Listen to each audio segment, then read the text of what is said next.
Hello and welcome to Sonic Mania. Now, unlike other Let's Plays on this channel, I'm going to be doing a full Let's Play of this one. You know, I know I stopped doing that a while ago, but hell, it's Sonic Mania. Let's bring it back for this one thing, why don't we? In any case, the way this is going to work, I've already beaten the game. This is not a blind playthrough. But what we're going to do is that we're going to start a new save with Sonic and Tails, first off. And then once we beat the game, we'll go play as Knuckles. As I'm to understand, I have not played Knuckles' storyline, and as far as I'm aware, he does in fact have a different set of levels. Not like different new levels, but like level design-wise, you know, to accommodate for his new gameplay style. So, we're back on Classic Angel Island, for those who don't know, haven't seen the game before, and are watching my playthrough as a first time sort of thing. And, the hard-boiled heavies, as they're called, are looking for a new mysterious stone. This thing called the Phantom Ruby, which apparently is fucking powerful and causes all sorts of shit to go crazy wrong. Like that. That's fucking crazy wrong. And we're getting transported to Green Hill Zone. And those are the hard-boiled heavies right there. They've gone past now. So yeah, we've got Green Hill Zone Act 1 here. Now, the way this game works is that we've got a mixture of classic zones mixed with new zones.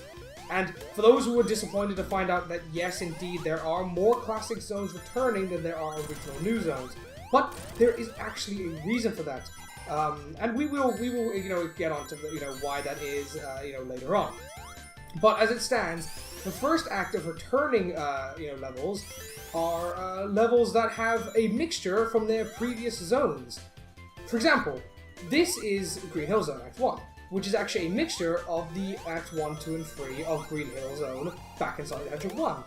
And then further episodes, as you'll see other levels from the past, will have the same kind of gimmick, where the first one is from the past, levels combined together in new ways, and then the second act is a more unique take. Now, I mean, I must admit, Green Hill Zone's unique take isn't exactly anything special. Now, here's the special stage. This is completely unique. This is a brand new special stage. And I must admit, I really like the concept they went for here. The special stages in this game aren't too overly difficult that you feel like you can't beat it, but they do take some trial and error. Well, maybe not trial and error, just less suck. You do have to be at least decent to beat the further special stages. This first one's a breeze, though. In these special stages, the gimmick is you must collect these blue orbs to speed up. Up to Mach 3 is your max speed. But you must keep rings, because each second your rings go down. You know, similar to how Supersonic works. You know, you lose rings every second.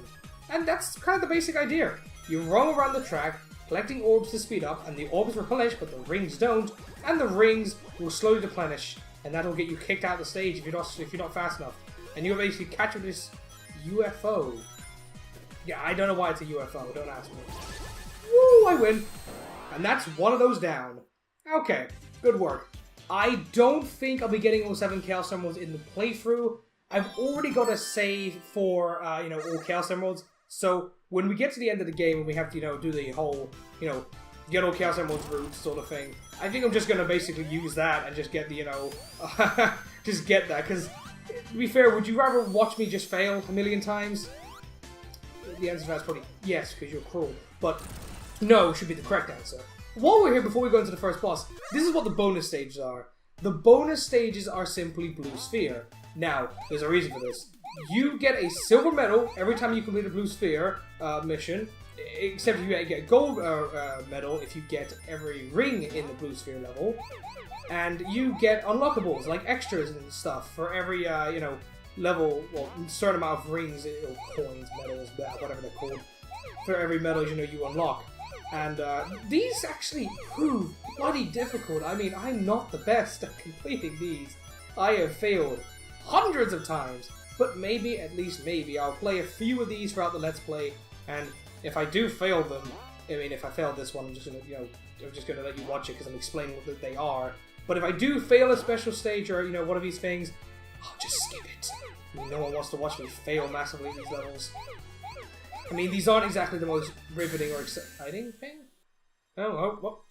We got a silver medal. There you go. Look at that. Wonderful. I thought we still had 6 more to go. I guess those were in the center of the thing there. Whatever. Doesn't matter. So, yeah. Also, something new that people may not be aware of is that in this game, similar to how Sonic 3 and Knuckles worked, every single bloody act has a boss, and I love it. It's actually a really interesting idea to basically have, so many bosses. Of course, this is a return of the Checker Wrecker from Sonic 1, the first boss of that game. Nice revival there, having two of the Checker Wreckers together. Oh dear. No, I lost all my rings, my beautiful rings. Oh, okay, well, he got killed anyway. And of course, the sign falling down also returns, and you can hit the sign and get away with that. But, yeah, this game is pretty long in terms of zones. It doesn't take that long to get fully, overall beat, but it's still pretty lengthy in terms of the amount of, levels and stuff that there are. So, yeah, we'll be here for a while. We're going to have one zone per, video. And videos will be coming out every single Monday, Wednesday, Friday, and Sunday. Almost forgot my own system there.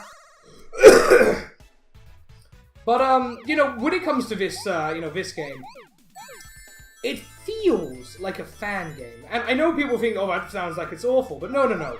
There are some amazing, excellent fan games. I'd hope so. I'm part of one. Sonic World, plug. Anyway, point being, is that, this game feels like a fan game, and I think that's kind of like a testament to the fact that it was made by fan game creators.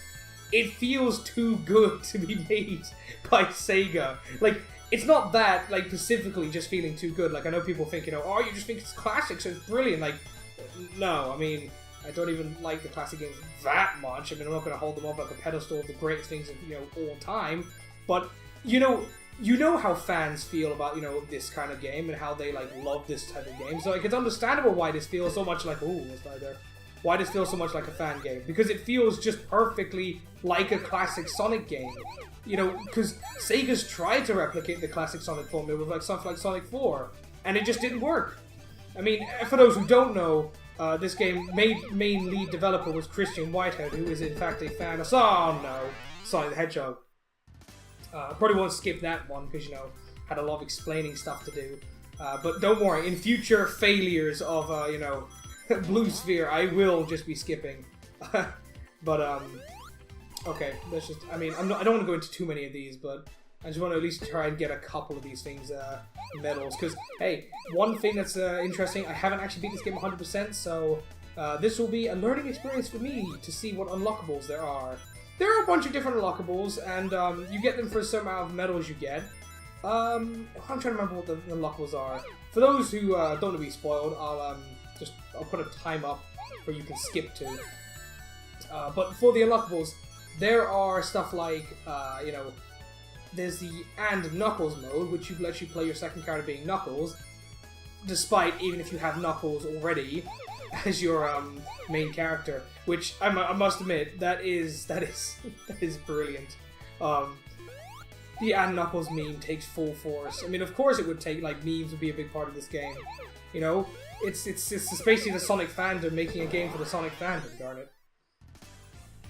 Well, didn't want to die there, but more medals the better, but watch out for the spikes. Obviously, as I've said before, I played this game beforehand. I beat the whole game, first day it came out, just so I could... Well, that was unexpected. I beat this game the first day it came out so I could quickly make, a recording on it before, too much time had passed, because I'm fully aware of, like, how YouTube works. It's, like, basically like, oh, it's not completely brand new? Fuck it. It's not normally the style I go for, but Sonic Mania is a game that I think everyone wants to see pretty early on, and for those who haven't seen it yet, I'd rather provide them content on it before, wait, is this literally just designed to take away your rings? Okay. For those who haven't seen the game before, I don't want to take away, the game. That's why I'm trying not to spoil stuff, because I feel like at least some people who watch this will be like their first time seeing the game, and that's, that makes sense, it's fair. I'm not exactly gonna say, oh, how dare you not like the game, or how dare you not play the game before watching it, because, like, not everyone's gonna, buy the game. Not everyone can buy the game, for whatever reason, they may not have, computer powerful enough, they may not have, a console or whatever to play it on, who knows? Who knows the reason? Regardless of that factor, if you are enjoying, Sonic Mania, and you want to see more Sonic Mania, don't worry, I'm going to play the whole Sonic Mania, it's fine. But, if you do like seeing this series specifically, I'm glad that you can join me play Sonic Mania for the second time. And hopefully, because it is my second time, I'm not, failing and dying a million times. And hey, actually, to be honest, I only got 2 game overs in this entire playthrough. And those were both on the last level of the game, because I got killed by some benign thing that I just couldn't help die by a million times over. So let's hope that never happens again, right? I mean, hopefully I should be able to get through this whole thing. Maybe I'll get a game over here or there, but don't worry. I'm not going to bore you with gigantic empty pieces of just nothing. If I die, I'll skip to where I got to, because no one wants to be watching the exact same piece of gameplay again, because you're here to watch the game and listen to my commentary, and hopefully my commentary is at least half decent. So, what's the first boss? Well, first major boss? It's the goddamn Death Egg Robot! Yeah, I bet you weren't expecting that one to pop up. Fucking final boss of Sonic 2 is just a minor boss, first major boss of this game. That's how this game works. It brings back a lot of the original bosses in new formats. There are some amazing bosses coming up. One of my personal favorites, I would say, is the second act of the next zone's boss. I was kind of almost about to say the name of the zone, and that would have just sucked. that would have been awful, actually, if I know, I'm trying not to spoil anyone, but I'm remembering that I actually already know the names of... Oh, did Tails finish him off? I think Tails finished him off. Yeah, okay, come on, come on. Get over here. Get over here. Yeah. Woo! Woohoo! Sonic looks happy about that one. Yeah, I forget, they actually have a little, jumping animation, which is, I think, inspired by Sonic the Hedgehog 1's remove jumping animation. So, here we get a cutscene as we move on to the next zone. And once this cutscene's over, I shall be seeing you all later on. So this is Eggman getting pissed off, and it's a smooth as ass animation. Taking a stone, shit's going crazy. Oh, what's going on? We're getting transported to the next zone. And the next zone is... Chemical Plant Zone of Sonic the Hedgehog 2. And this is where I shall say, see you all later on for Chemical Plant Zone next time.